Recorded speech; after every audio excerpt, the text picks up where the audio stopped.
seperti mentari yang bersinar, seperti itu kasih Bapa, seperti gelombang samudra yang tak pernah berhenti. Kau mengasihi, seperti tingginya langit biru, demikian tinggi kasih Bapa, sedalam lembah bayang mau, demikian dalam kau tebus hidupku. Kasih-Mu lebih dari mentari yang tak pernah berhenti, memancarkan sinarnya. Cinta-Mu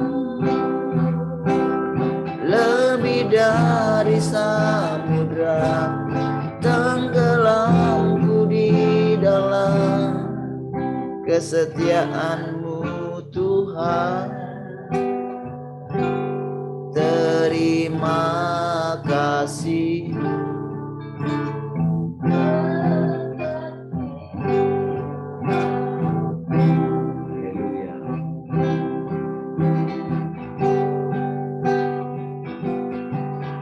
Seperti mentari yang bersinar, seperti itu kasih Bapa, seperti gelombang samudra yang tak pernah berhenti. Kau mengasihiku, seperti tingginya langit biru, demikian tinggi kasih Bapa, sedalam lembah bayang mau, demikian dalam kau tebus hidupku. Kasih-Mu lebih dari mentari yang tak pernah berhenti, memancarkan sinarnya. Cinta-Mu lebih dari samudra, tenggelamku di dalam kesetiaan-Mu Tuhan. Kasih-Mu, kasih-Mu lebih dari mentari yang tak pernah berhenti, memancarkan sinarnya. Cinta-Mu lebih dari samudra, tenggelamku di dalam kesetiaan-Mu Tuhan. Terima kasih atas cinta-Mu.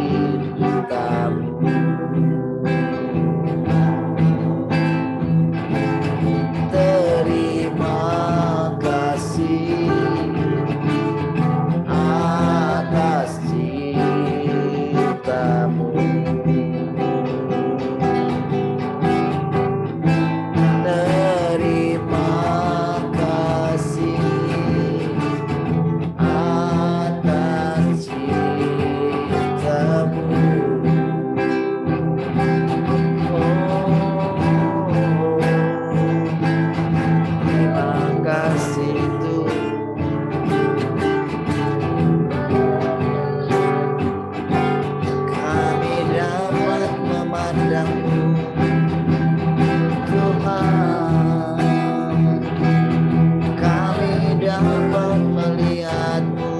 semakin jelas. Kami dipuaskan oleh wajah-Mu,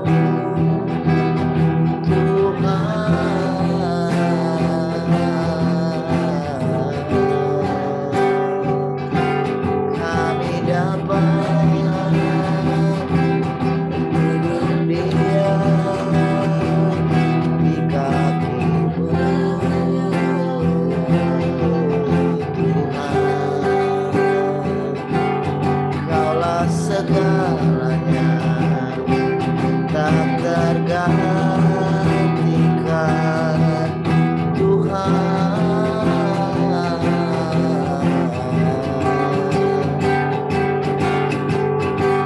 Yesus,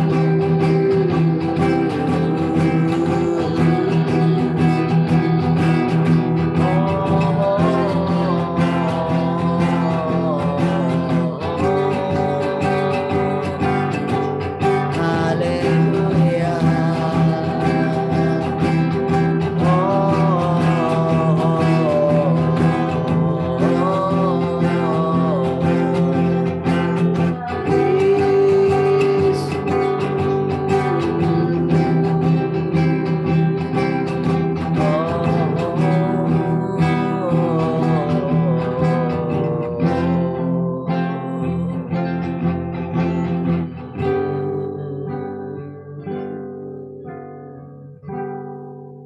Kau Allah yang setia,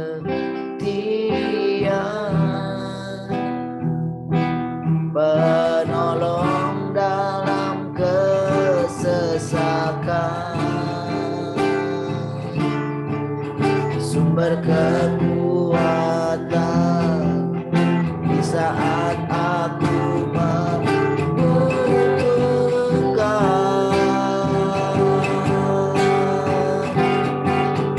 Kasih dan anugerah-Mu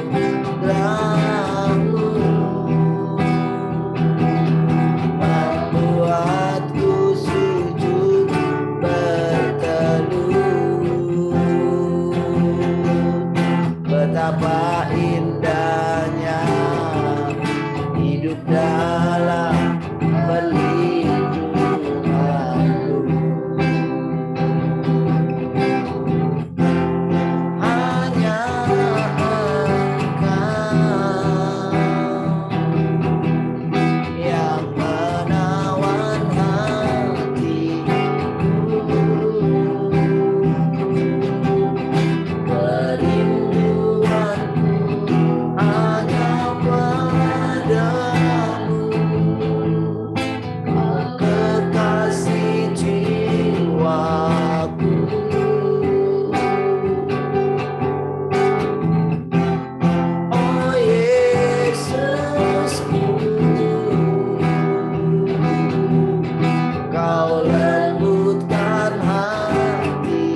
kesetiaan-Mu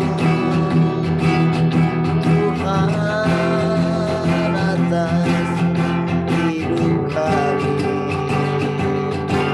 Haleluya. Oh,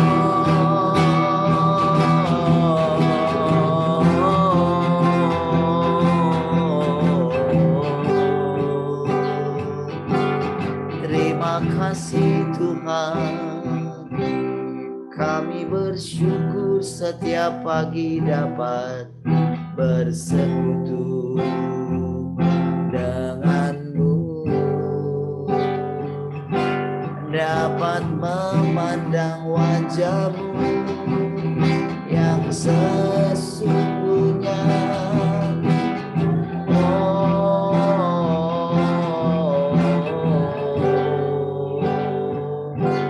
Kami dipuaskan setiap kali kami bersekutu dengan Engkau Tuhan.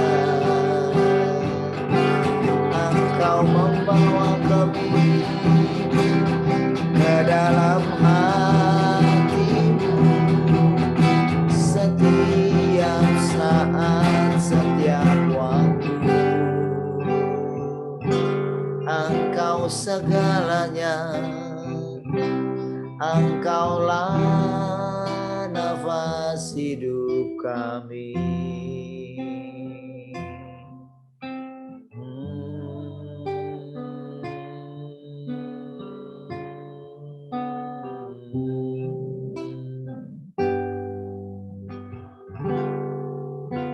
Hatiku haus padamu, Yesus memuaskanku lebih lagi setiap hari ku rindu Kau lebih lagi,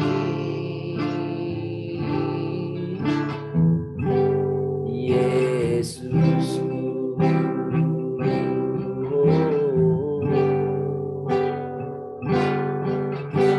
Hatiku haus padamu, Yesus memuaskanku lebih lagi setiap hari ku rindu Kau lebih lagi,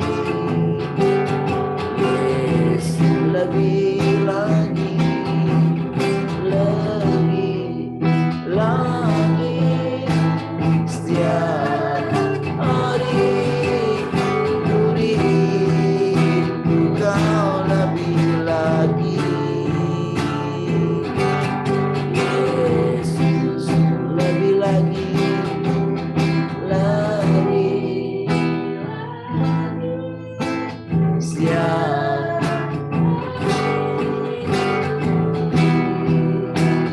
Kau lebih lagi.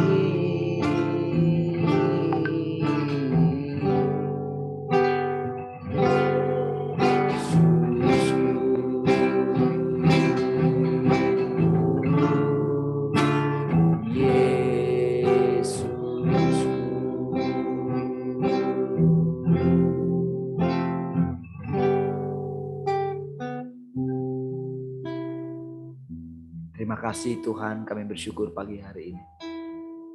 Kembali kami dapat memandang wajah-Mu Tuhan. Terima kasih Tuhan, setiap hari Engkau baharui hati kami di dalam hadirat. Engkau mentahirkan kami dengan perkataan-perkataan-Mu. Terima kasih. Sehingga kami tinggal di dalam Engkau. Dan dimanapun Engkau berada, kami berada Tuhan. Terima kasih Tuhan, kami bersyukur. Kami tinggal dalam perkataan-Mu. Dan perkataan-Mu tinggal di dalam kami. Kami boleh memakan perkataan-perkataan-Mu. Terima kasih Tuhan. Perkataan-perkataan-Mu menjadi nyata setiap hari lewat penerapan kami dalam kehidupan kami. Terima kasih Tuhan, kami bersyukur. Lewat perkataan-perkataan-Mu, watak kami yang lama diubahkan Tuhan. Oh, digantikan dengan watak yang baru, yaitu karakter-Mu Tuhan. Terima kasih Tuhan, kami bersyukur. Haleluya. Pagi ini kembali kami menundukkan pikiran kami ini untuk boleh diisi perkataan-perkataan-Mu Tuhan. Terima kasih Tuhan, kami bersyukur ada di hadirat-Mu dan boleh mengasihi Engkau. Terpujilah Engkau Tuhan. Haleluya. Mari semua yang mengasihi Tuhan sama-sama katakan. Amin.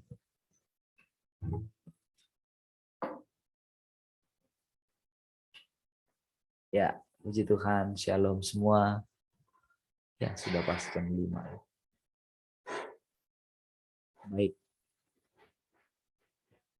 Ya, puji Tuhan.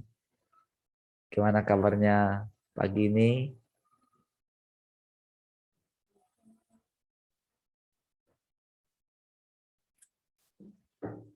Apa sudah berubah ya jadwal itu ya?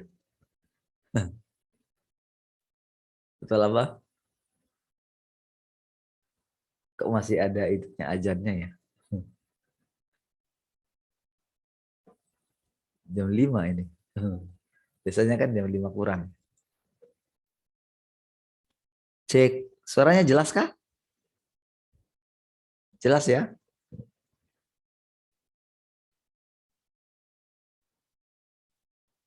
Oke. Siapa yang keluar barusan? Oh, ini karena emisinya. Baik. Oke ya. Itu kan. Tadi malam kita berbicara mengenai apa ya?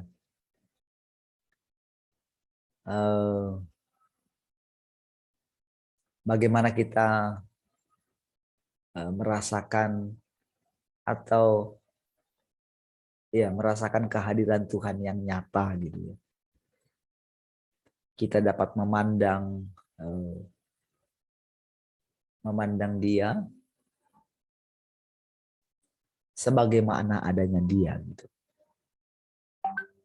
Jadi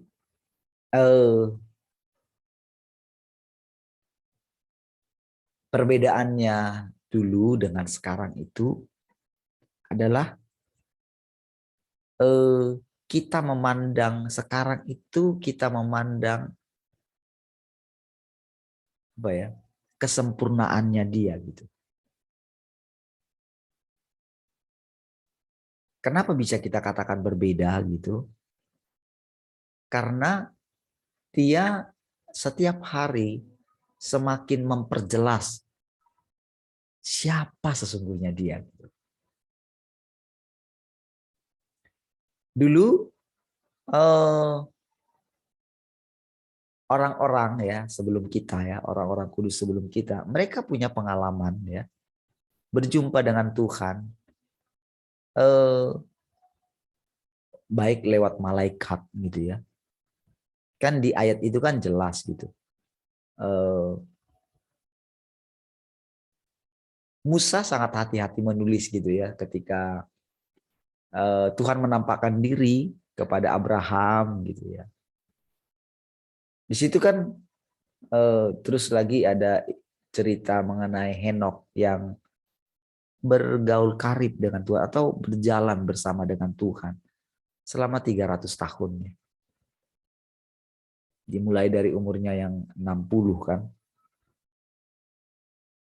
Dia bisa 300 tahun lagi. Ya, ada cerita-cerita itu gitu. Dan kita melihat bagaimana ketika di Nuh juga dikenal sebagai orang yang bergaul karib dengan Tuhan ya. Jadi dikenal sampai kalau itu berarti 120 tahun ya kalau nggak salah ya pembangunan itu Bahtera itu. Sehingga dia juga memulai satu kehidupan yang baru gitu. Dan hanya dia dan keluarganya gitu. Pada waktu itu. Jadi sangat sedikit ya. Untuk memasuki satu zaman yang baru. Mungkin orang tidak menyangka ya. Kalau sekarang itu terjadi, maka kejadian itu, wah itu sangat ini sekali ya. Tak mungkin seperti itu gitu. Tapi kenyataannya seperti itu gitu. Tapi kita mendengarkan lagi bagaimana ketika Tuhan Yesus turun ke dunia orang mati untuk membawa mereka gitu kembali kan. Membawa tawanan-tawanan katanya kan. Di dalam kitab Efesus gitu. Ditulis itu dibawa ya, ke sorga kan ceritanya gitu. Melepaskan mereka. Dan jadi orang-orang yang dari zaman banjir Nuh gitu kan. Dikatakan di situ. Dibawa naik gitu. Nah, jadi saudara ternyata apa yang dipikirkan orang tentang kalau mati sudah selesai, ternyata tidak. Masih ada unsur penyelamatan di sana gitu. Apalagi ketika dia berfirman.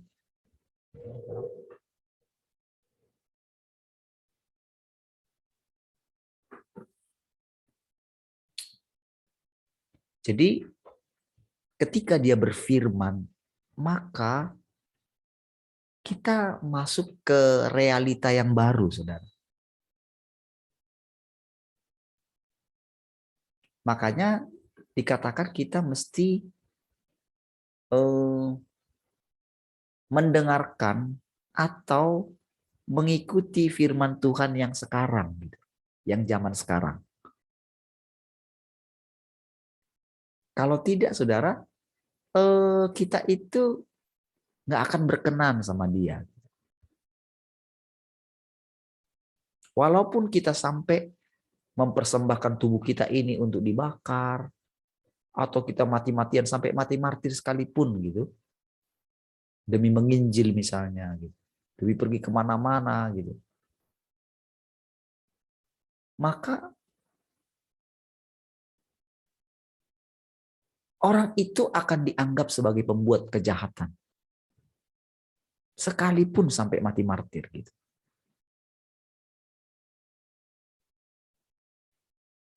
Karena memang saudara, ada satu hal yang tidak ketika kita tidak berjalan terus bersama dengan Tuhan gitu. Ketika kita tidak mengetahui apa kehendaknya di zaman sekarang atau di hari ini dalam hidup kita, maka kita akan dianggap itu sebagai pemberontak gitu. Jadi kita dianggap, kenapa dianggap pemberontak atau pembuat kejahatan? Karena kita tidak mau mengikuti konsep yang baru dari Tuhan. Itulah tandanya kita itu sedang tidak menyembah Dia. Karena pasti kita akan menyembah iblis, karena iblis itu selalu di belakang. Artinya kita sedang menghentikan pekerjaan Tuhan. Itu sebetulnya yang membuat kita itu dikatakan membuat kejahatan.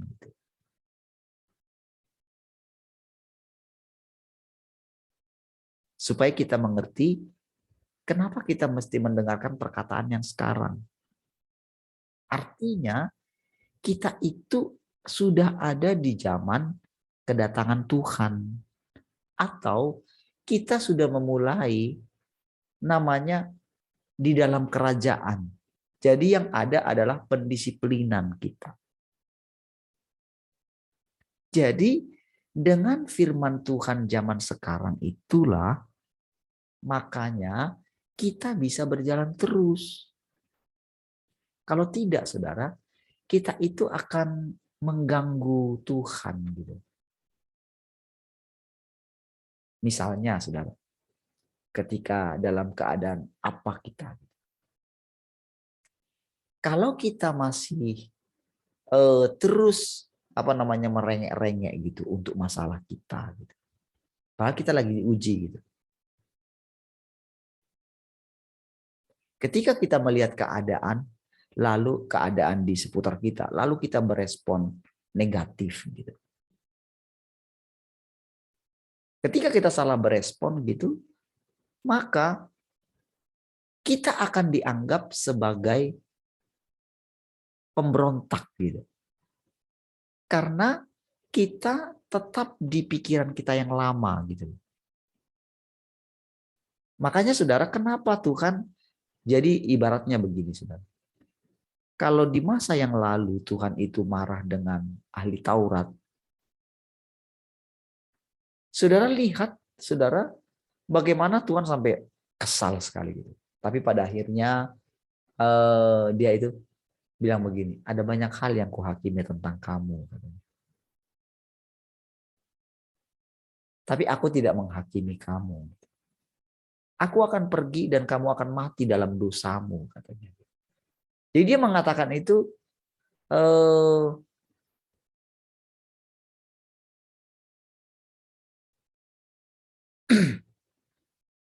dia mengikuti perkembangan firman, sudah. Perkembangan firman yang sebelumnya. Jadi memang di masa itu dia harus mengucapkan sesuatu di mana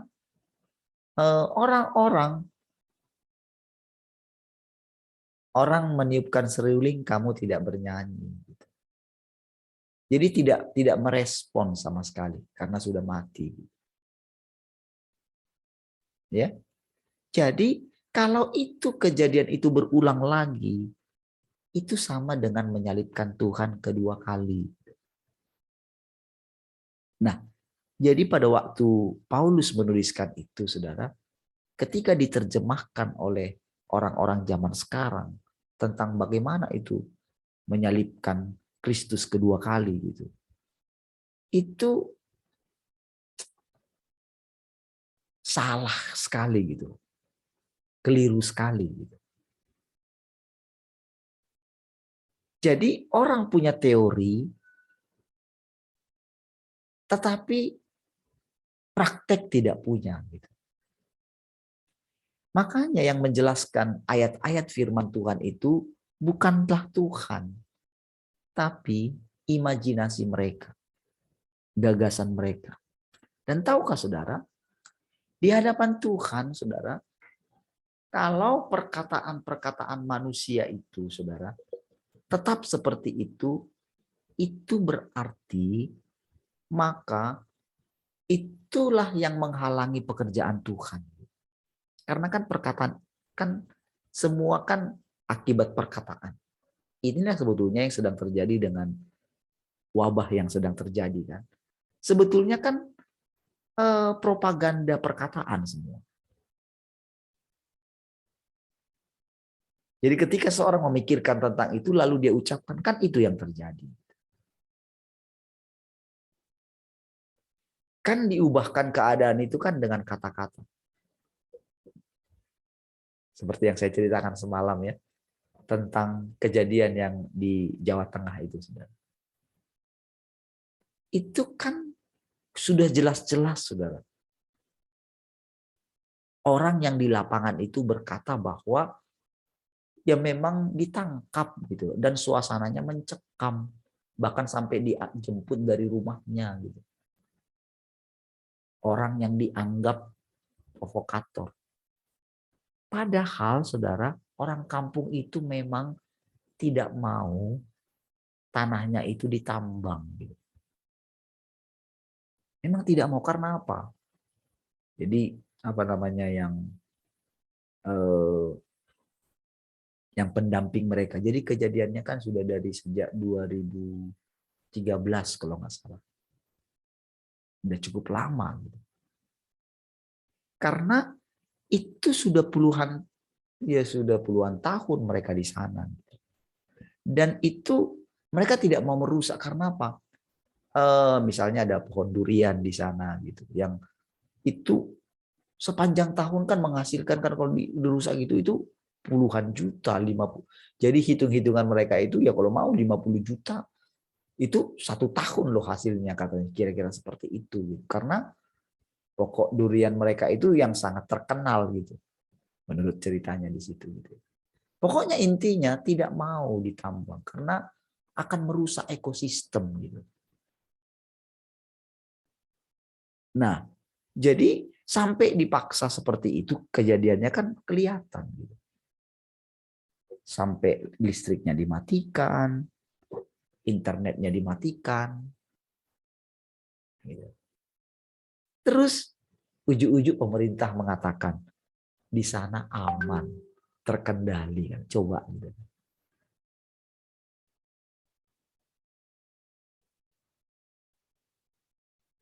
Orangnya tidak pergi ke sana, tetapi dia mengeluarkan statement seperti itu, tapi ketika ditanya, enggak.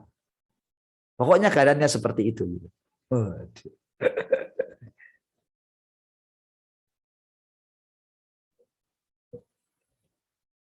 Nah, jadi saudara, ketika Tuhan datang gitu, dia bilang, aku sudah datang. Gitu. Lalu orang-orang yang harusnya menyambut dia, enggak, dia masih belum datang. Kita masih menanti-nantikan dia.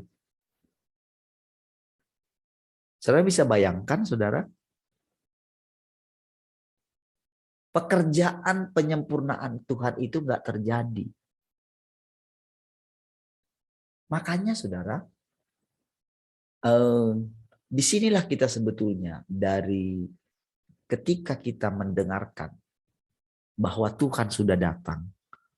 Nah, ketika kita tidak mengalaminya dalam hidup kita, bahwa dia semakin jelas gitu, itu adalah karena kita itu masih menolak.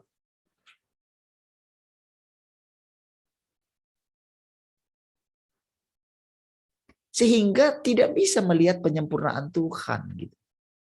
Kita akan tetap di belakang terus. Enggak lah, aku tetap seperti inilah, terlalu rumit gitu. Kita nggak akan ngerti apa artinya disempurnakan oleh Tuhan. Hati kita masih tetap ada di dunia.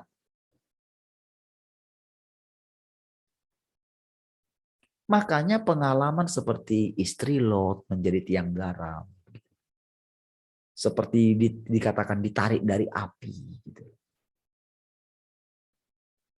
Dia tidak menghendaki demikian, saudara.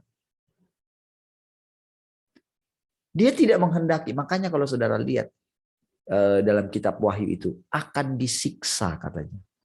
Dalam api yang bernyala-nyala. Di depan anak domba itu.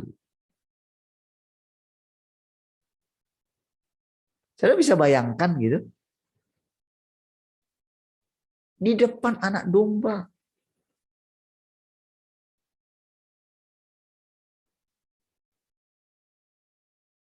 Gimana kalau kita melihat kejadian itu, kan nggak mungkin lah kita lupa dengan saudara-saudara kita.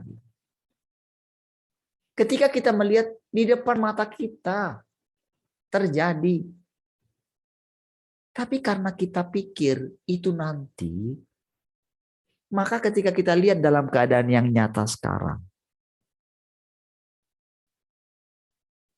kan seperti disiksa. Ketika salah memilih itu, saudara. Ketika mulai nanti berganti beritanya, muncullah nanti perkataan para ahli.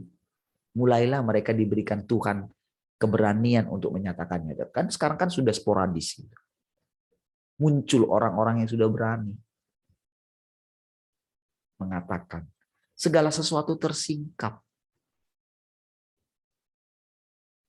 Jadi saudara, seperti itulah Tuhan.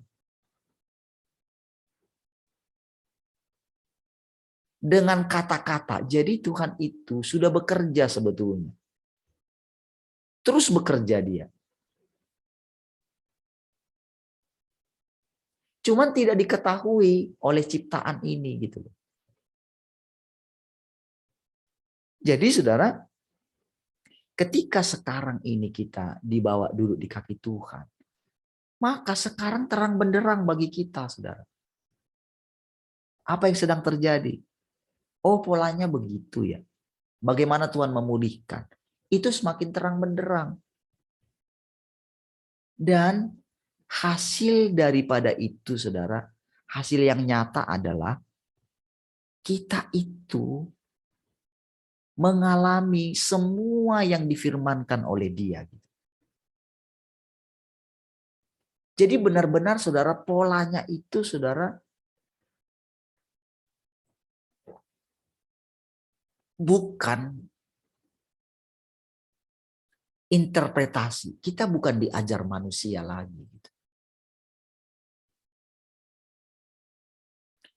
Jadi begitu ada orang, kalau saya katakan begitu ada orang itu berarti begini saudara.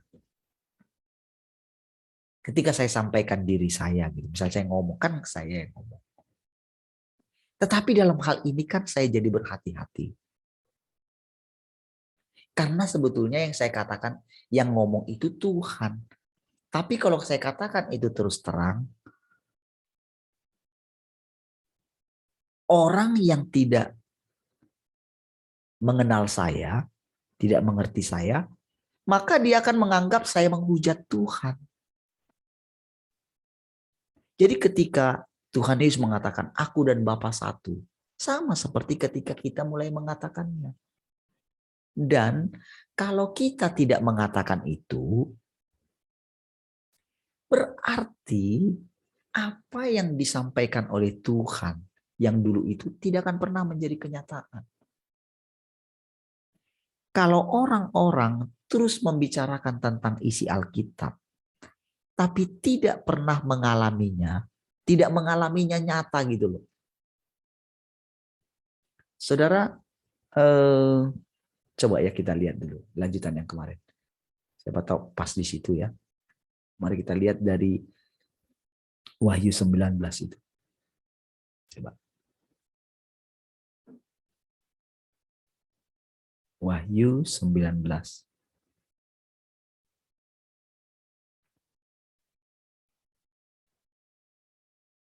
Ini dia. Ayat yang mulai dari ayat 9 ya. Coba kita lihat ya. Perhatikan saudara ini ya, di Alkitab saudara. Lalu ia berkata kepadaku, tuliskanlah, berbahagialah mereka yang diundang ke perjamuan kawin anak domba. Satu kata ini. Kalau di zaman yang lalu saudara, kita ini masih menantikan ini. Karena pikiran kita ini diajarkan konsep tentang bahwa nanti akan ada terjadi ini. Sesudah ini itu. Akan terjadi dulu. Kan pengajaran akhir zaman kita juga seperti itu kan. Dari Pak Andreas. Kan tidak ada perubahan yang sangat ekstrim dari yang lama. Kalau mengenai akhir zaman itu. Ada petanya gitu. Ada perjalanan. Oh, kan hari ini. Padahal semua itu bisa dialami orang secara pribadi. Dan di setiap zaman sebetulnya mengalami. Jadi begitu firman diucapkan, saudara, sebetulnya itu segera terjadi.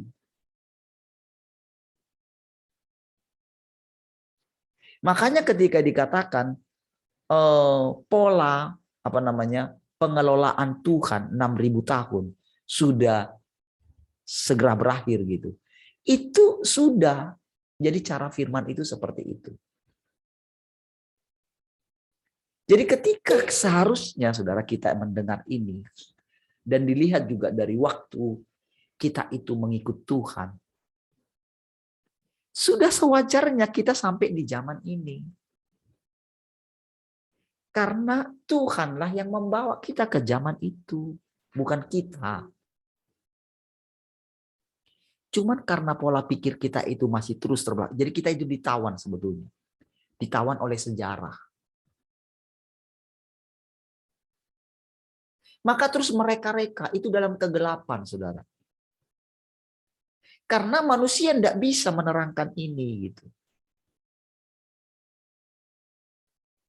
Harus dia yang berinkarnasi, harus firman yang berinkarnasi itu. Apa maksudnya, saudara? Harus Tuhan yang sudah mengalami itu loh yang bisa terangkan kepada kita. Ibaratnya begini. Yang zaman sekarang ini, ibaratnya ya, Yesus itu tidak bisa menjelaskan kepada kita. Ingat ya, Yesus. Karena Yesus itu di zaman ketika kedatangan yang pertama. Ini berbicara mengenai apa, saudara? Ini berbicara mengenai zaman. Karena kan dia bilang, ada banyak hal yang mau kukatakan kepadamu, tapi kami belum sanggup menerimanya. Atau dikatakan begini, mengenai zaman dan waktu, anak tidak mengetahui katanya. Mereka sibuk nanya kepada Tuhan Yesus pada waktu itu. Tuhan menjawab dengan jujur.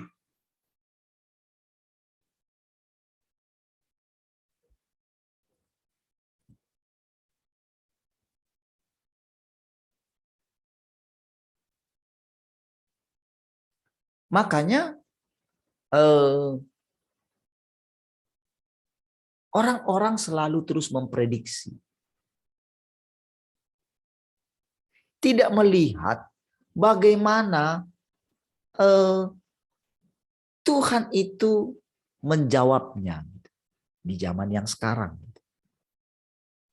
Jadi kalau kita tetap berpaut ke masa lalu gitu, maka kita akan tetap di situ. Ini loh yang tidak berubah itu pola pikir kita. Gak berubah gitu. Itu artinya kita keras kepala. Itu artinya kita menolak Tuhan. Sekalipun saudara kita itu masih melakukan ritual-ritual keagamaan kita. Kan sama dengan bangsa Israel. Gitu. Kan semenjak Tuhan datang kan tidak ada lagi kan orang para pengikutnya kan tidak ada lagi mempersembahkan korban kan.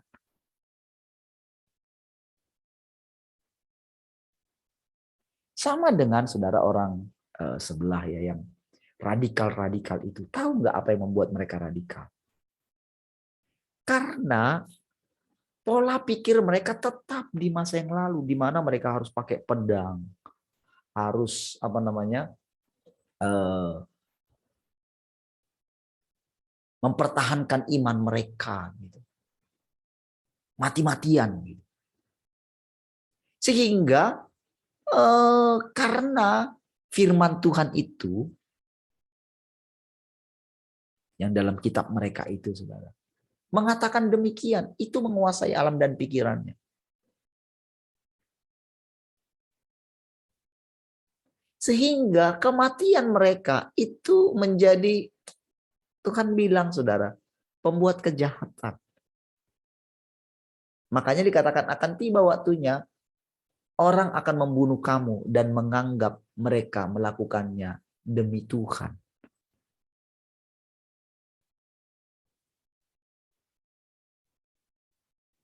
Ya, jadi lihat saudara, berbahagialah mereka yang diundang ke perjamuan kawin anak domba. Jadi perjamuan kawin anak domba itu kita sudah alami. Tepat ketika kita mendengarkan firman Tuhan dengan zaman yang sekarang, maka ketika kita memakan itu saudara, maka gini saudara, pola pikir kita itu enggak ada yang lama lagi. Itulah yang mengubahkan kita ketika kita terapkan.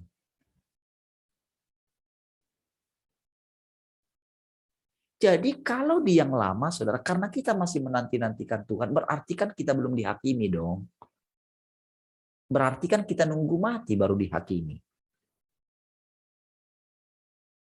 Padahal, saudara, ketika kita percaya Tuhan, kita sudah masuk hidup yang kekal. Bertobatlah kamu, sebab kerajaan sorga sudah ada di antara kamu. Gitu. Ketika Tuhan datang. Kalau Yohanes Pembaptis kan, dia masih tetap dimenanti-nantikan kan. Itu yang membuat dia itu, saudara, akhirnya kepalanya dipenggal, di penjara. Dia nggak bisa mengikuti gerakannya. Jadi dia itu tetap tinggal, dia terus perintis jalan aja. Tapi kan di ending hidupnya itu kan miris ya, Tuhan itu. Kamu nggak tahu zaman yang baru. Yohanes kira-kira begitu.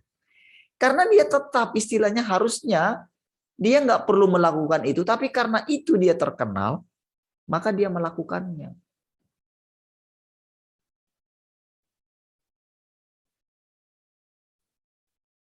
Jadi apa yang dilakukannya itu sebetulnya seperti menyaingi Tuhan. Menyaingi pekerjaan Tuhan berikutnya. Kan coba lihat dari ini, saudara. Itu kan seperti bersaing kan. Seperti ada matahari kembar gitu. Matahari jadi dua gitu. Karena kan selalu membandingkan. Yohanes Pembaptis datang dengan kayak gini, Tuhan datang dengan kayak gini.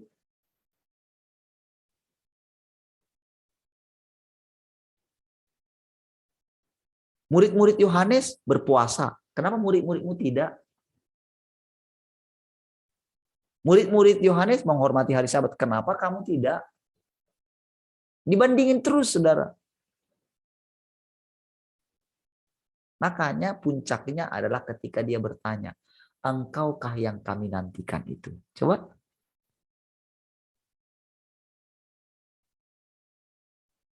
Nah yang seperti inilah, saudara, kalau saudara kenali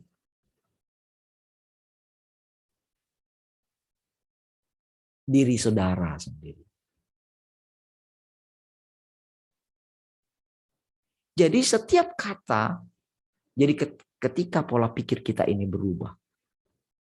Nah ketika saya mengatakan demikian, saudara, itu berarti sudah mulai, saya sudah mengalami lah. Makanya saya berani mengatakan. Gitu. Jadi tepat ketika kita makan firman itu, jadi firman itu jadi daging gitu loh. Kalau kemarin itu sifatnya nubuatan, nanti ayatnya di sini. Coba ya kita baca ya. Lihat. Katanya lagi kepadaku, perkataan ini adalah benar, perkataan-perkataan dari Allah.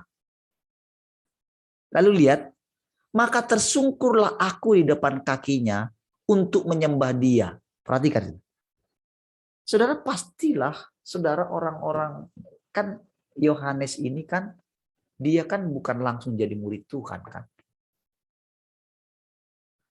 Dia itu kan sebelumnya itu kan, Taurat itu kan begitu menguasai alam pikirannya kan. Betul nggak? Maksudnya apa, saudara? Orang-orang Yahudi tidak mungkin mau menyembah manusia atau siapapun. Itu sudah ngelotok dalam pikiran. Tapi kenapa dia mengatakan, kenapa dia mau menyembah? Berarti, saudara,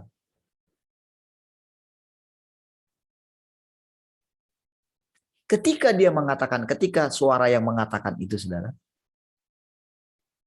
dia tidak mengenal, tidak mengetahui. Berarti tidak dalam wujud di depannya dia. Gitu. Jadi perkataan yang dia dengar. Tapi dia tidak tahu siapa yang sedang mengatakannya. Hanya ketika dia mengatakan, perhatikan ya.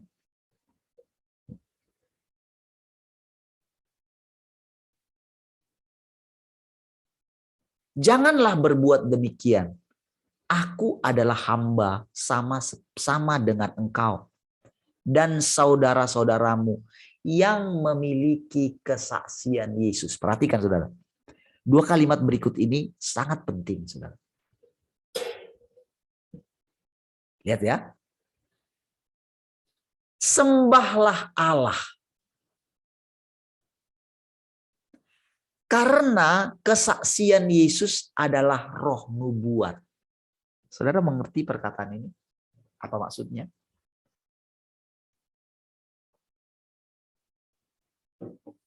Kesaksian Yesus. Jadi waktu Yesus itu, saudara, dulu bersama-sama dengan mereka, Kan perkataan Yesus ini itu tinggal dalam mereka. Tapi sifatnya kan nubuatan. Makanya dikatakan kesaksian Yesus adalah roh nubuat. Artinya belum terjadi. Jadi semua dia mengucapkan itu, saudara. Yesus mengucapkan itu apa yang belum terjadi. Ketika Yesus di Taman Getsemani, dia masih mengatakan, kalau boleh Bapak, lalukanlah sawan ini.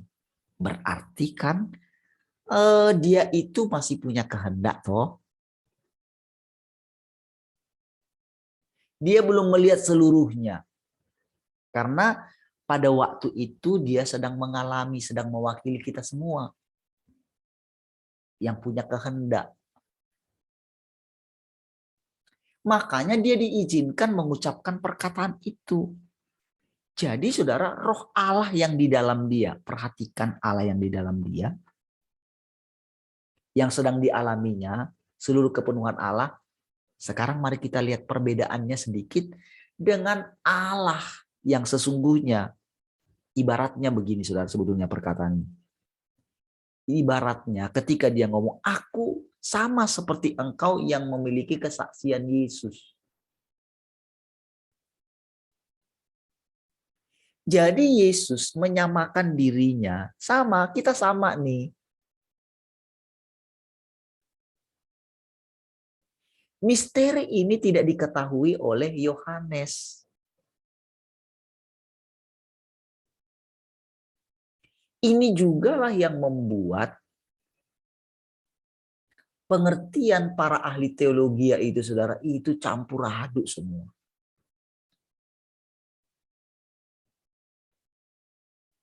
Tentang Tritunggal itu campur aduk semua, saudara. Mereka mengatakan, ketika di surat baptisnya orang GBI ya, kan dia bilang, aku membaptis engkau dalam nama Bapa, Anak, dan Roh Kudus, yaitu dalam nama Yesus. Jadi nama Allah itu seolah-olah Yesus saja. Padahal pertama dia pakai nama Yahweh. Aku adalah aku. Karena dia harus mengawali. Jadi gimana dong nanti kalau ditanya siapa namamu gitu. Ya, kalau dia kasih namanya itu jadi kayak ini loh, kayak saingan dengan Allah-Allah yang lain itu loh, yang sudah dimiliki oleh orang-orang kafir itu. Kan itu sekarang yang bikin pemisahan gitu kan. Siapa panggil kamu Allah? Allah. Lalu kita itu memaksa orang, pokoknya kamu harus menerima Yesus. Akhirnya apa? Terjadi perpecahan kan? Belum lagi yang sekarang ini memakai nama-nama Allah itu, saudara. Yeshua HaMashiach, banyak sekali, saudara. Pusing, saudara.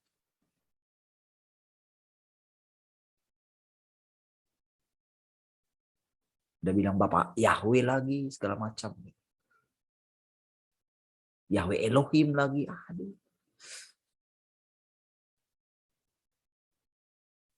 Tidak mempunyai hubungan dengan Allah itu sendiri. Jadi punya teori. Tapi tidak punya pengalaman. Sehingga, saudara, mereka ini menjadi representasi Tuhan yang sempit gitu. Tidak bisa menerima semua akhirnya gitu. Tidak bisa mengucapkan sesuatu kepada orang lain karena beda agama. Jadi tetap pembatas-pembatas itu tetap ada. Jadi saudara, oleh karena pengertian yang sempit, membuat seseorang yang harusnya menjadi representatifnya Tuhan atau menjadi manifestasinya Tuhan, itu jadi nggak bisa dihalangi. Artinya begini, saudara, dengan sikap seperti itu, maka si iblis itu tetap merajalela gitu loh, menguasai. Sekalipun orang ini mengatakan, oh, roh yang dalam aku jauh lebih besar. Enggak, itu dibodoh-bodohi oleh si jahat. Apalagi kalau misalnya ada orang yang mengatakan, oh saya berhadapan langsung dengan iblis katanya. Face to face katanya.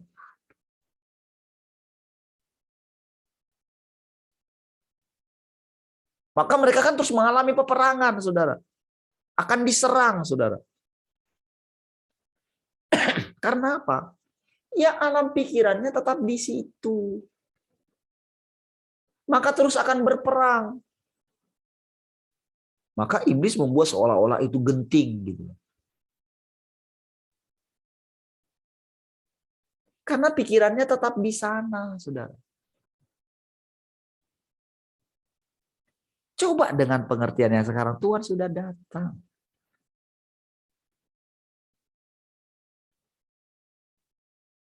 Ketika kita melihat itu semua, maka kita akan mengalaminya. Jadi kalau kita tidak mengalaminya, kalau cara hidup kita tidak berubah jadinya, kalau prioritas kita itu belum teralihkan dari segala kesibukan kita, berarti saudara, bohong kalau kita itu menyembah Tuhan. Kita dianggap pemberontak. Kalau kita katakan kita mengasihi Tuhan, tetapi dalam kenyataannya enggak, lain di mulut, lain di hati gitu loh. Ternyata hati kita masih kepada sekeliling kita, masih kepada penghidupan kita. Itulah ujiannya sebetulnya, penghakimannya di situ, saudara.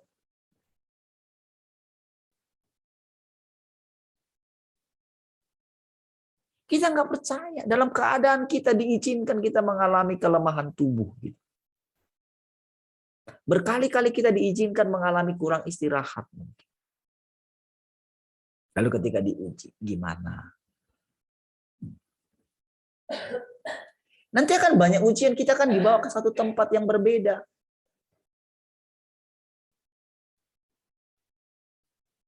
Sampai ketika kita dibawa ke tempat manapun, karena kita punya hubungan dengan Tuhan. Hubungan kita normal. Jadi setiap kali, saudara, setiap peristiwa yang terjadi dalam hidup kita ini, saudara, setiap kali, apa saja gitu, dia akan tanya. Gitu. Dan cara kita menghadapinya, itu akan ketahuan apakah kita yang menghadapinya atau kita yang sudah diubahkan oleh Tuhan lewat kita makan firman-Nya. Jadi arti daripada makan firman itu makin lama makin jelas. Kita mengalami seluruh watak kita yang lama itu berubah. Gitu.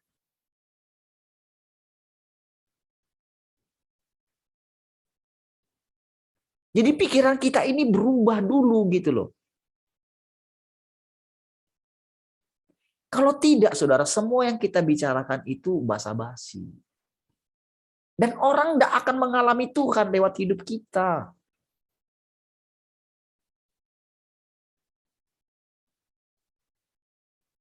Dan kita pasti akan menghindari orang-orang yang sangar, para penganiaya. Kita akan menghindari. Kita kekurangan kasih untuk mereka. Kita akan kekurangan kesabaran untuk mereka. Kita akan kekurangan ketekunan. Karena apa? Karena memang polanya kita nggak mengerti. Kita mau menghancurkan iblis dengan kuasa. Bukan dengan hidup. Hidup itulah yang menaklukkan, yang menelan kematian.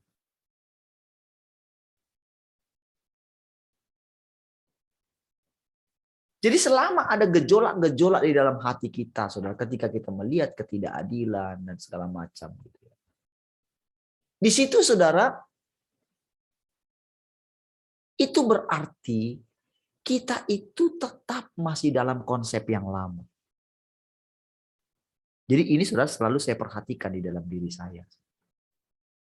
Makanya saudara, tahukah saudara, setiap kali saudara, setiap bangun pagi seperti ini gitu, lihat hari ini nanti datang, nanti besok gimana, gitu. Lihat.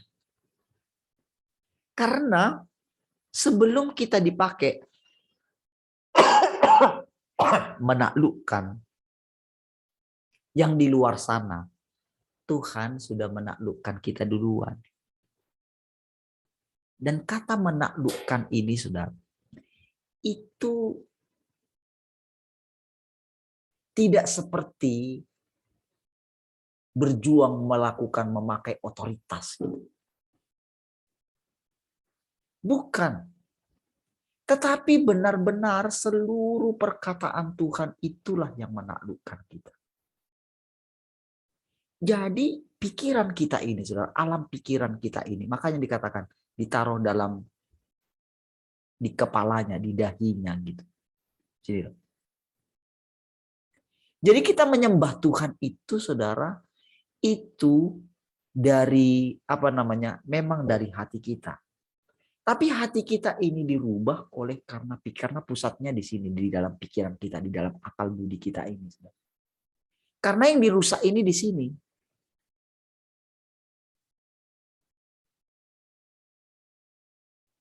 Jadi kalau selama ini saudara kita itu main roh. Atau main kita ini hidup kita bukan kita lagi, tapi Kristus. Jadi kita menganggap Kristus itu menggantikan kita. Bukan. Jadi Kristus itu yang datang ke rumah kita, ke rumah pikiran kita ini, dia ngomong pelan-pelan. Makanya suasananya makan. Suasananya itu tenang sekali. Makanya perjamuan kawin anak domba. Berbahagialah orang yang diundang ke perjamuan kawin anak domba. Cuman pada waktu kemarin, saudara, kita pikir perjamuan kawin anak domba ini sudah wow gitu. Enggak, ini masih permulaan zaman yang baru. Kita masih menganggap ini sekali. Ini saudara itu menguasai alam pikiran kita. Jadi tidak terjadi ujuk-ujuk langsung seperti itu. Misalnya orang mati, langsung nanti dia setelah mati, nanti dia akan mengatakan seolah-olah peristiwa perjamuan kawin anak domba ini sekali. Itu bisa dialami oleh semua orang. Makanya berbahagia orang yang diundang. Makanya dia itu datang pribadi lepas pribadi. Tetapi bukan Tuhan itu capek keliling satu demi satu. Bukan. Firman-Nya itulah yang akan membawa kita dalam situasi itu. Jadi bukan sekali bersama-sama ini, saudara. Tetapi firman yang itu, karena sudah diucapkan firman itu, jadi ibaratnya firman yang menjadi manusia itu, ibaratnya dia itu sudah menjadi terpencar gitu. Tapi dia tidak terputus dengan Allah. Jadi kita bisa mengalami makan sama-sama dengan Tuhan. Masing-masing kita gitu loh. Jadi benar-benar Tuhan itu fokus dengan kita gitu loh. Kita bisa alami semua. Nah, ada nggak yang sudah mulai mengalami pengertian ini? Jadi saudara, ini saudara bisa terima dan magleb ke dalam diri saudara. Ketika saudara mengalaminya. Yaitu saudara dengan segenap hati saudara. Saudara mencari Tuhan. Mencari kebenarannya. Dan menerapkannya menjadi pengalaman saudara. Saudara tidak bersungut-sungut dengan setiap keadaan yang terjadi dalam hidup saudara. Tapi yang saudara lihat adalah Tuhan. Pengalaman Daud tidak teori. Ketika Simei itu mengutuki dia, lalu panglimanya Yoab, menyeberangkah aku ke sana?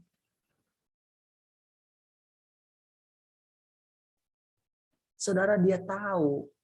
Jadi dia ngerti, saudara. Daud itu sangat mengerti. Taurat itu bukan dihafalkannya. Taurat itu tidak mati bagi dia. Tetapi dalam hatinya ada sesuatu. Kamu nggak tahu, jangan-jangan Tuhan menyuruh dia mengutuki saya. Padahal dia tahu, saudara, Simei itu, aduh. Dia tahu juga kebenaran, dia raja loh. Tapi dia nggak pakai itu. Nggak pakai otoritas dia raja itu untuk membunuh Simei.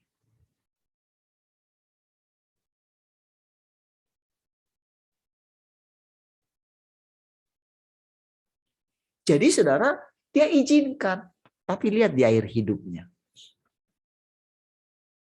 Dia bilang kan kepada anaknya Salomo, engkau tahu apa yang akan engkau lakukan. Artinya, anaknya ini akan diberikan hikmat oleh Tuhan. Karena di dalam hatinya begini, saudara. Di dalam hatinya ada firman Tuhan yang lain. Bahwa Tuhan akan membalaskan.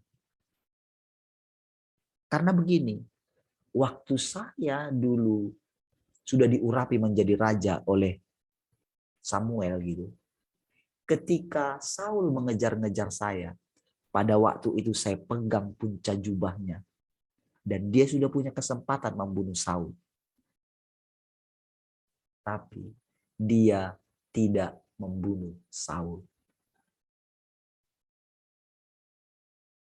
Karena apa, saudara? Pada waktu dia pegang itu, saudara. Itu benar-benar dia berhadapan dengan Tuhan di dalam hatinya.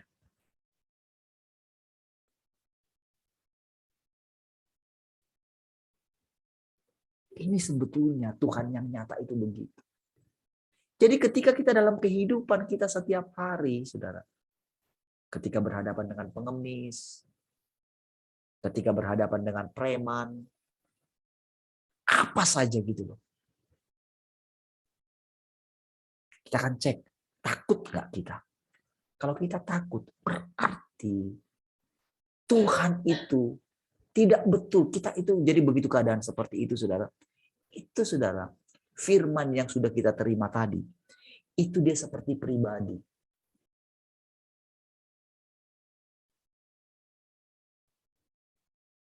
Jadi sampai nanti, saudara, dia itu menjelma, berinkarnasi di dalam kita. Maksudnya itu, saudara, sebetulnya kita itu jadi benar-benar mengalami proses seperti yang dialami oleh Yesus ketika menerima roh Allah itu. Roh Allah, roh Tuhan ada padaku. Coba lihat semua apa hasilnya. Untuk melepaskan orang dari belenggu. Bla bla bla. Sebetulnya, saudara, dia ketika di ini, aku mengenai kehendakku, aku yang pegang. Tapi aku serahkan ini dengan sesadar-sadarnya kepada Bapakku.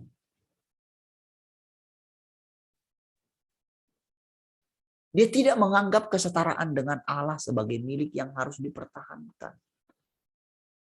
Melainkan telah mengosongkan diri, mengambil tempat yang paling rendah.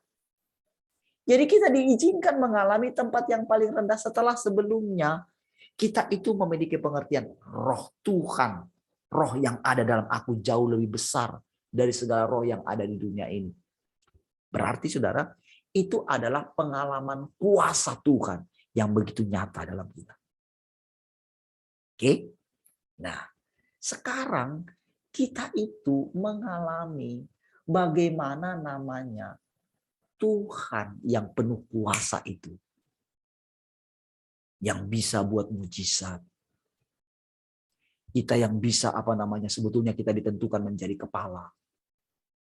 Itu kan menguasai alam pikiran orang ketika mendengarkan firman. Jadi ketika mereka diizinkan mengalami banyak hal, maka mereka tidak pernah mengenal Tuhan. Karena apa? Pola pikirnya masih lama. Dia masih terus mengejar kekayaan. Dia masih mengejar posisi, mengejar jabatan. Karena dia mendengarkan firman Tuhan yang kemarin. Menjadi kaya, kian lama kaya. Jadi tetap ambisinya ada. Dia ingin melayani Tuhan, dia ingin membagikan orang mati, terus membuat mujizat.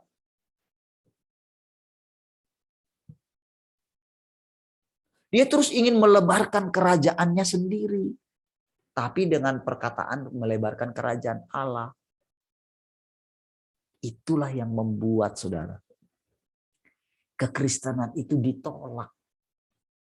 Ditolak karena apa, saudara? Karena kita membuat iri.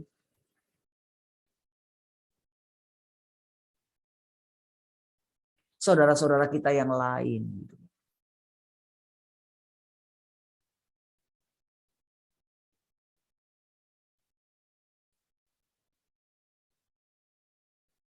Sekarang saudara kita diperbincangkan, saudara. Kalau saudara lihat ya di medsos itu mengenai ini. Apalagi di bangsa kita sekarang. Sekarang yang saudara yang menderita itu bukan lagi orang Kristen. Karena orang Kristen sudah tunduk sama pemerintah. Sekarang yang dianiaya itu mereka. Bayangkan saudara bisa-bisanya kalau pas Imlek sama Natal nggak ada PPKM katanya.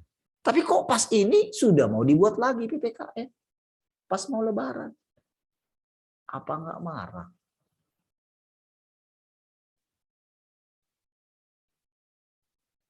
Jadi mereka itu benar-benar ini kita loh, saudara.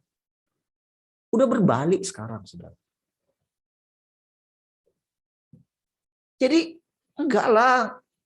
Jadi mereka itu jadi kayak kita dulu gitu loh.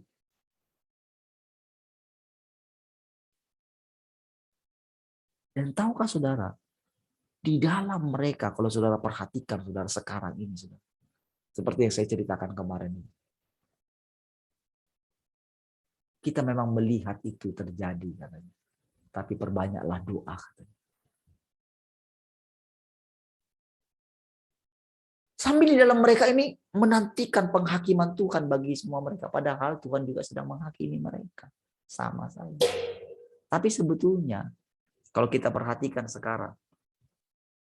Ya.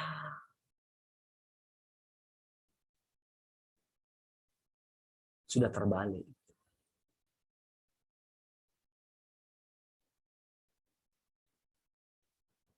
Jadi saudara, ketika Tuhan katakan, sembahlah Allah. Karena kesaksian Yesus adalah roh nubuat. Jadi saudara, jadi orang yang hidup dalam kesaksian Yesus. Kan aku sama dengan engkau yang memiliki kesaksian Yesus. Jadi saudara, pengalaman yang Yesus alami itu saudara. Itu roh nubuat. Sementara sekarang kita sudah mengalami nubuatan itu, gitu loh maksudnya. Kalau di masa yang jadi kita sudah masuk ke zaman yang baru. Inilah penyempurnaan itu. Jadi ketika Tuhan mengatakan, hendaklah kamu sempurna karena Bapamu yang di surga. Itu adalah usaha untuk bisa menerima penyempurnaan Tuhan. Tapi sekarang itu kita disempurnakan lewat Dia hidup di dalam kita. Makanya dikatakan, Dia datang kepada kita, lalu Dia bawa juga Bapaknya. Pernah mendengarkan perkataan itu kan? Untuk makan sama-sama kita. Inilah yang dimaksud, saudara. Bukan berarti mereka terpisah, bukan. Jadi pengalaman sebetulnya. Pengalaman di zaman yang baru, pengalaman makan firman itu. Jadi dengan kita mengalami Yesus itu sebagai jalan, sebagai kebenaran, sebagai hidup kita. Makanya kita boleh berjalan, makanya kita boleh menikmati persekutuan itu. Makanya barulah nanti kita turun bersama-sama dengan Tuhan. Dalam ketika kita itu pergi, kemanapun kita pergi. Disitulah kita melihat, wah kita pasti menang karena Tuhan sudah menang. Jadi saudara, ketika Tuhan mengizinkan pelayanan Paulus hancur, sebetulnya dia itu sedang menolong Paulus. Oke, sudah. Jangan udah selesai ya. Nanti kamu, kalau aku terus lanjutin, kamu nanti akan jadi dewa nanti. Dia nggak menyadari itu, saudara.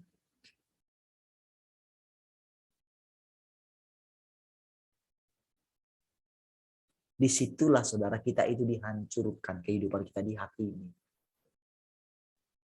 Makanya kalau seseorang itu masih ingin mencari pujian dari yang lain, maka dia dianggap itu sedang mau menjadi Allah bagi yang lain. Dengan apapun itu, dengan perbuatan baik, dengan bersikap baik. Jadi kita itu rasanya ketika awal kita rasanya gimana gitu. Ketika Tuhan mau menyatakan,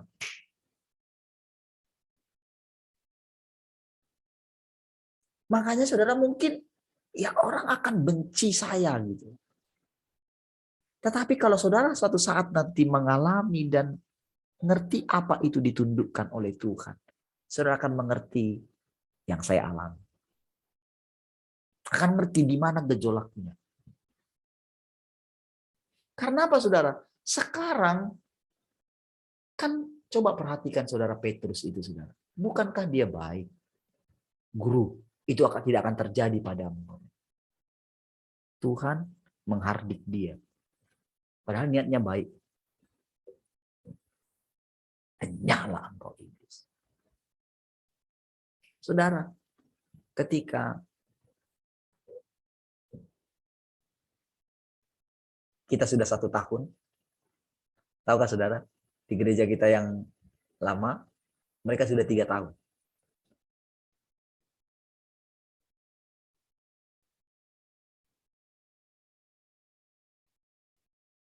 Tapi saudara, tahukah saudara, tetap berputar-putar di situ.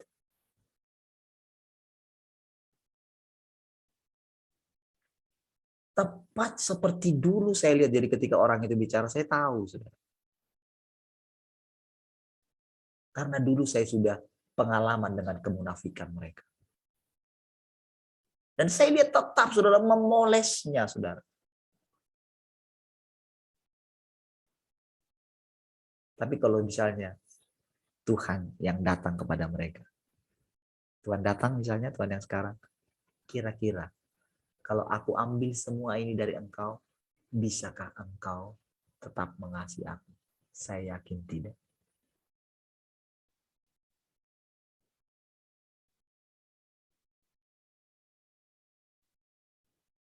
Itulah yang terjadi, saudara.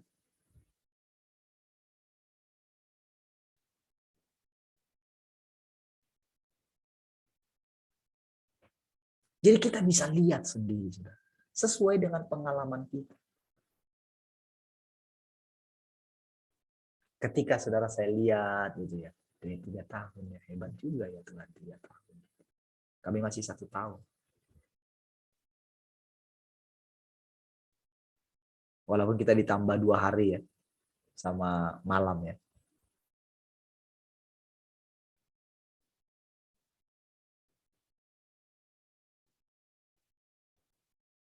Saudara, ketika kita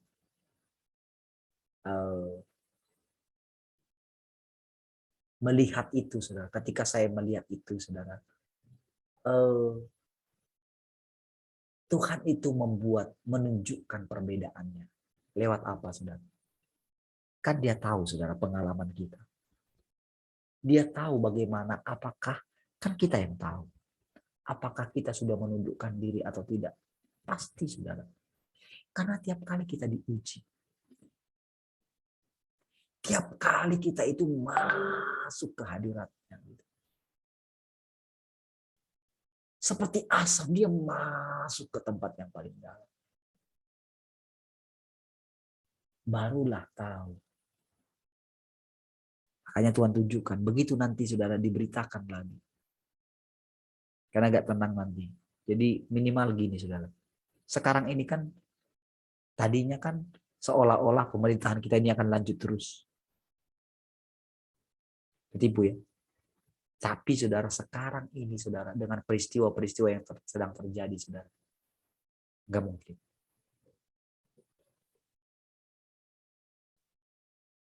Kelihatan semua. Itu gejolak itu makin kuat.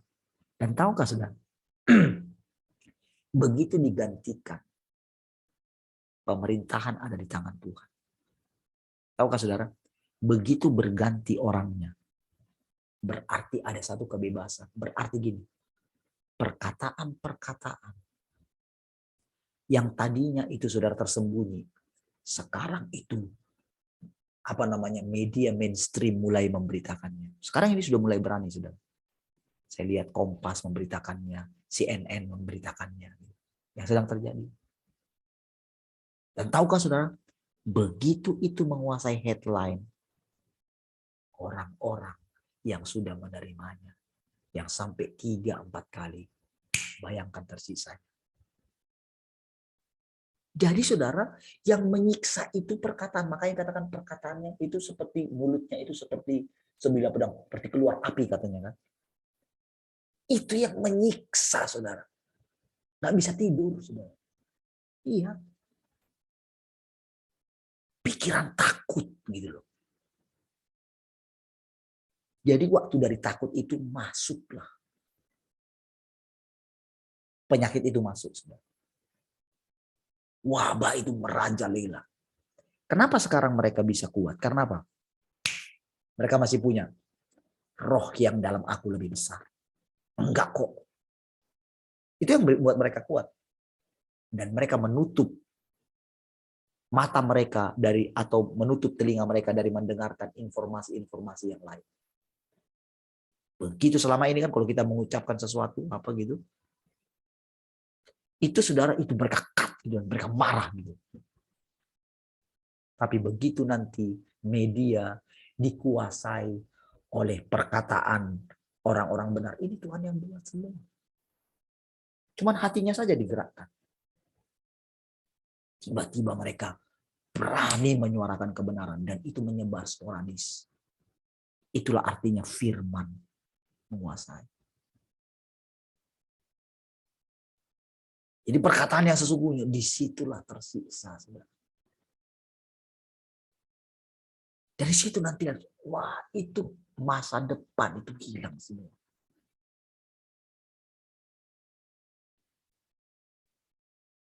Bayangkan saudara ketika yang saya katakan, oh saya sudah terima Pak, terus apa yang terjadi dengan saya? Si Pak itu bilang, mengenai itu saya nggak tahu. Kamu tanya Tuhan sendiri katanya. Yang saya tahu cuman ini, jangan terima. Begitu prosesnya, saudara. Makanya, saudara, semua kita di area manapun, saudara, bisa. Tapi begitu seseorang terikat sekali, menyatu, blended dengan dunia ini, macam mana dia mau serahkan? Karena sudah kandung ini sudah terikat dengan segala yang dia miliki. Mana bisa dia lepaskan kenyamanannya, mobilnya semua. Mana bisa? Nggak bisa. Kecuali dia benar-benar. Jadi itu yang dikatakan tanda binatang. Sampai mencengkeram, sampai menyatu.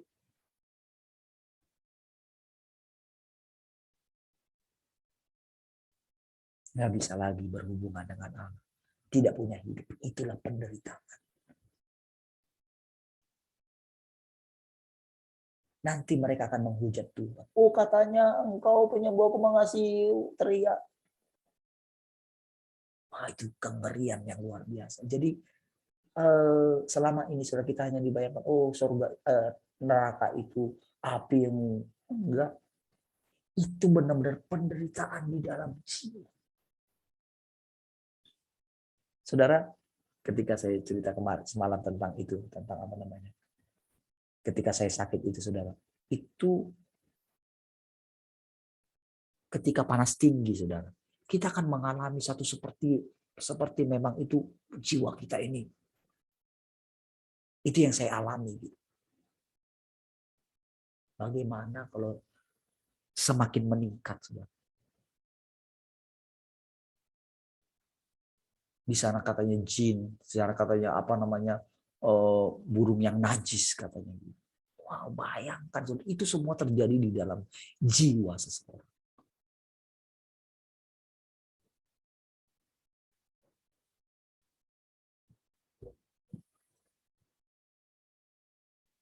Saudara, itu yang kita hadapi di depan.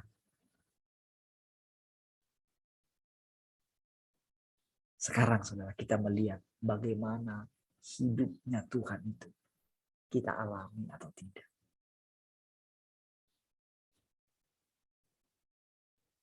Saudara, saya berdoa, saudara, semua kita, saudara, benar-benar mengalami seperti setiap kata yang saudara dengarkan setiap pagi ini, saudara. Datanglah setiap hari dengan lapar dan haus. Tuhan akan menunjukkan semakin jelas. Dan saudara akan mengalami, benar-benar mengalami Tuhan setiap hari. Baik, saudara, sudah lihat 11, saudara. Mari kita berdoa. Terima kasih Tuhan, kami bersyukur pagi hari. Segala sesuatunya kami percaya semuanya dari Engkau, oleh Engkau. Bagimulah segala kemuliaan. Kami tundukkan senantiasa hati dan pikiran kami. Terima kasih buat kasih-Mu yang berlimpah-limpah atas seluruh hidup kami. Terpujilah Engkau Tuhan untuk selama-lamanya. Mari semua yang mengasihi Tuhan sama-sama katakan amin. Baik saudara, puji Tuhan. Tuhan memberkati.